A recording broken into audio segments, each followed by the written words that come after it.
Liberty's leave policy was tremendous. Having the ability to take 16 weeks off, fully paid to bond with my child, was an incredible experience. At Liberty Mutual, you can find a career that supports you at every step, even baby steps. We offer up to 16 weeks parental leave for new moms and dads. And because not everyone's pathway to parenthood looks the same, we offer robust fertility, surrogacy, and adoption benefits too. Learn more at libertymutualcareers.com and pursue your tomorrow today. Enjoy the taste of summer no matter what the weather when you head to Maverick for some Mountain Dew Baja Blast. You'll love the legendary, refreshing tropical lime flavor. And to make the sweetness last longer, Maverick now has it in 1-liter bottles. For a limited time, get 2 for $5. Single purchase regular price. Plus, Adventure Club members get 25 bonus trail points with purchase. So blast into Maverick today and enjoy that unmistakable Baja flavor. Maverick. Adventure's first stop.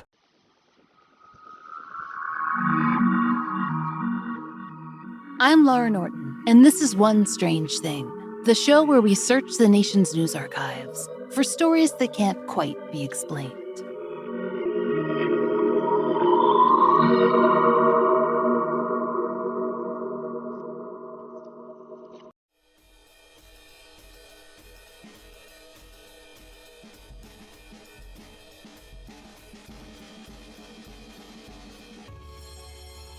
On Valentine's Day, 1973, a boy named Shawn asked a girl named Debra out on a date, indirectly. He went for that decade's version of a text message, a note stuck in her jacket pocket. It did the job of posing the question that he couldn't, or wouldn't, deliver face to face. Debra and Shawn were students at Morse High School in Portland, Maine. Morse, home of the Fighting Shipbuilders, was a smallish school in a mid-sized town tucked into the southernmost point of the state. It was a nice setting for a teenage love story, which is what unfolded late that winter. Shawn McKenna was a senior and class president. According to the Bangor Daily News, he took Debra, a junior, to a party that next Friday. After that, they were official, and things were good. That fall, when Shawn went off to college, he gave Debra his high school class ring. It was chunky and silver and set with a bright blue stone. In the language of the teenager, Shawn had proposed a steady commitment, and Debra accepted it. She wore his too large ring proudly for a few months, but it wasn't to last. The ring, that is. Debra and Shawn were doing fine. As NBC News Center Maine tells it, Debra went for a shopping trip one day and stopped in the ladies' room. The Bangor Daily News reported that in order to deal with the sizing issue, Debra had wrapped Shawn's ring in yarn so it wouldn't slip off her finger. But that also meant washing her hands would create a sodden mess. Her solution was to always place the ring on the side ledge of the sink, wash her hands, and put it right back on after she finished. But this time, Debra forgot. She walked right out of the bathroom and into the department store. It didn't take long for her to remember, but by the time she returned, the class ring was gone. She had to tell Shawn, who was taking classes in Orono, a town 2 hours away by car. As she told News Center Maine, Shawn was ticked. But it wasn't that big of a deal. Debra said, "He got over it and said it's just a ring. It will come up if it's going to come up." The ring did not come up. And as time went on, it's unlikely Shawn and Debra thought of it often. After all, they soon had more permanent jewelry. They got married in 1977, when Debra was 21. They were young, but very happy. And the McKennas stayed that way, together, blissfully, for decades. The Bangor Daily News reported that Debra settled on a career as a hairstylist, and Shawn became a, quote, entrepreneur and adjunct professor. They moved often to many different cities. They had 3 children, and eventually, a number of grandchildren. Either of them would have told you it was a good life. But in 2011, the McKennas faced something very serious.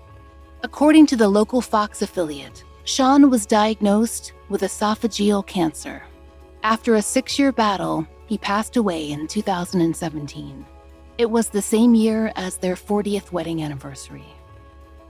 The story of Shawn and Debra might have ended there, in Portland, Maine, celebrated by their friends and family, but not traveling much farther than that. Except for one strange thing. Shawn McKenna's class ring would make a reappearance after all. In 2020, 47 years after Debra left it sitting on a department store's bathroom sink. But it would take a Facebook group, a citizen detective, and a serious dose of, well, the unexplainable to return the Morse High School class ring of 1973 to Debra McKenna all the way up in Portland, Maine. To follow its path, we need to flip pages, and a lot of them, to make it over to Ilta-Sanomat, or the Evening News. It's one of the most popular newspapers in Finland. There we read about Kaarina, a small town on Finland's southwestern coast. It's just under 3,800 miles away from the McKenna's home in Portland, Maine.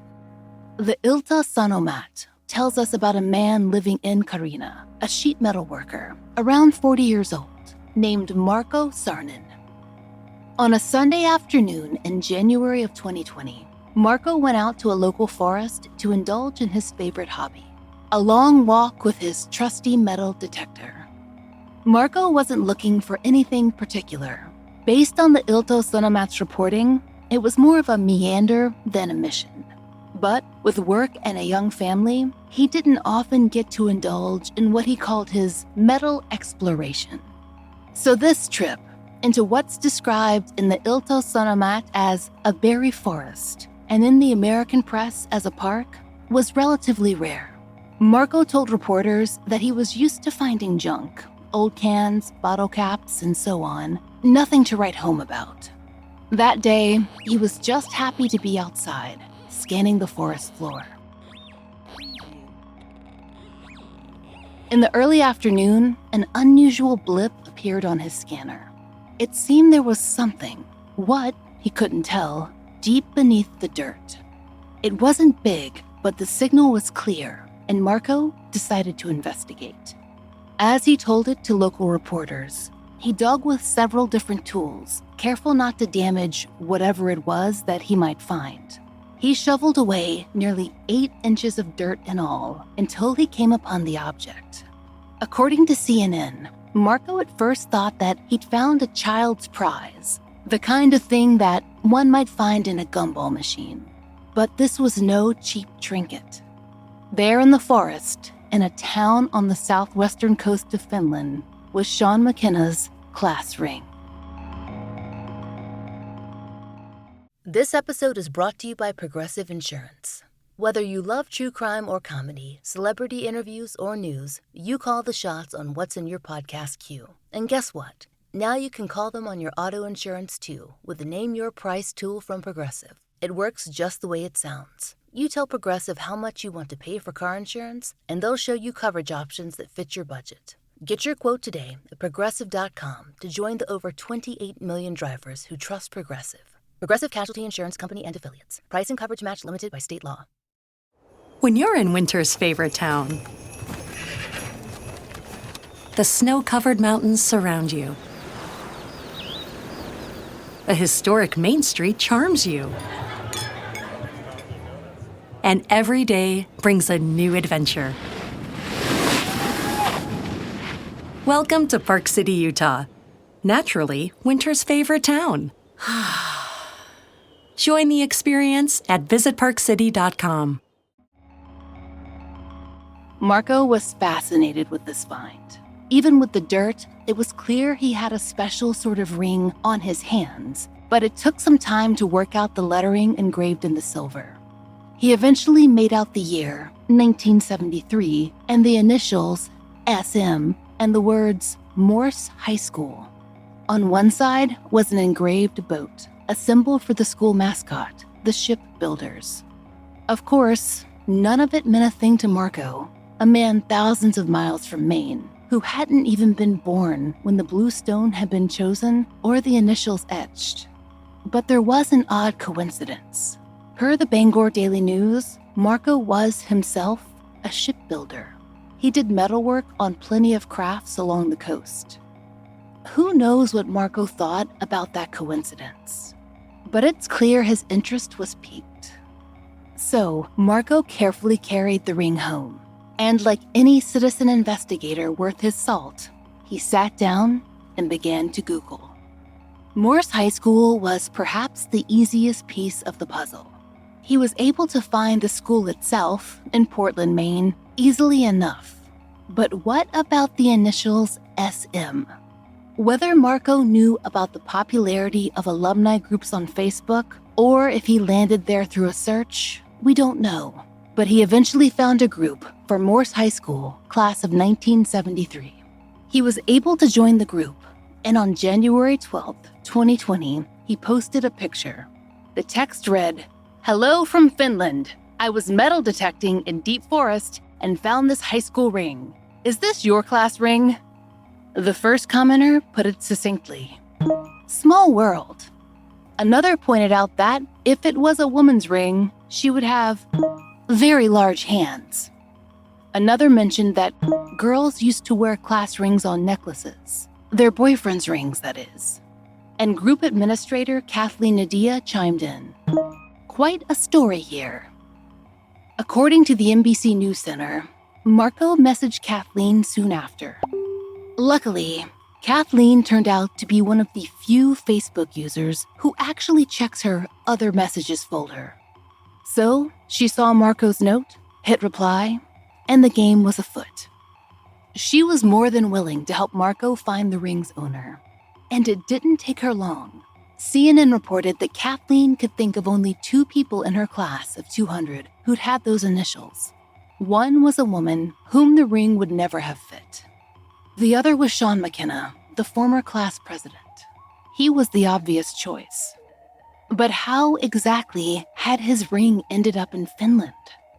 Kathleen did recall that Shawn had taken a trip to that area, to Finland and to Russia at some point. And per the Ilta-Sanomat, she and Marco assumed that he must have lost it while abroad. There was a problem with that theory, though.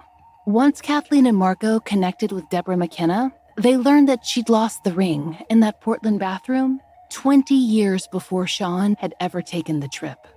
Debra told the Bangor Daily News that he hadn't gone to Finland until the 1990s. And even then, he hadn't gone to the southwestern coast at all. No one had any idea how the ring had made its way to a berry forest in northern Europe or ended up 8 inches underground. Marco the Metal Explorer hasn't offered up his own guess. But after decades of turning up detritus, musket balls, scrap metal, loose coins, he'd finally made a big discovery. And Marco's question, at least his initial one, had certainly been answered. He wrapped the ring up and sent it to Debra, who received it in February of 2020. Based on the pictures that ran beside news articles, she wears it on her middle finger now. We imagine she's unwilling to lose it again. Every American outlet that interviewed Debra seems to have asked her a different version of the same question. What do you think happened? What do you think this means? Debra McKenna doesn't claim to know, but she has some thoughts. She's chosen to view it as a message from Shawn, delivered just when she needed one most. She told NBC News Center he's probably getting a big kick out of it. In an interview with CNN, Debra said, "I was feeling lost for a little bit, and now I feel like, okay, he's letting me know that things are good, that the decisions I'm making are right, and he's behind me on it, like he has been through my whole life." She told the Bangor Daily News, Shawn used to say there's no such thing as coincidences. Quote, McKenna said she's felt adrift in the 2 years since Shawn's death. And maybe, if you wanted to wrap things up neatly, you could say that there is a consistent thread of shipbuilding in this story. After all, a long-lost class ring helped, well, anchor Debra. Or maybe, at least, brought her back just a little bit closer to the shore.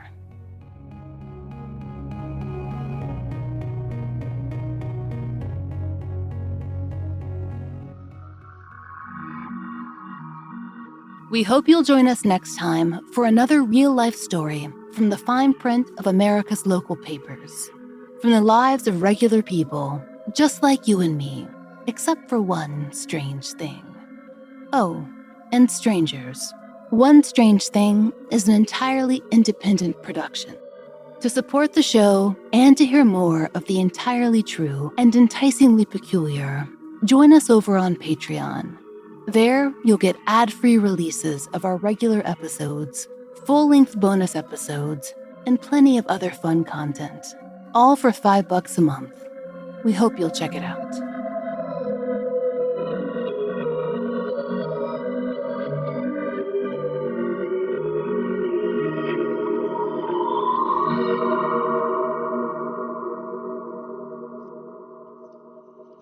Election Day is Tuesday, November 5th. Now is the time to make a plan. Whether you plan to vote absentee by mail, in person at your county auditor's office before Election Day, or at your polling place on November 5th, it's important you take steps now to make your plan at voterready.iowa.gov. Remember, Election Day is Tuesday, November 5th. Find more info at voterready.iowa.gov. This message is presented by the Iowa Secretary of State.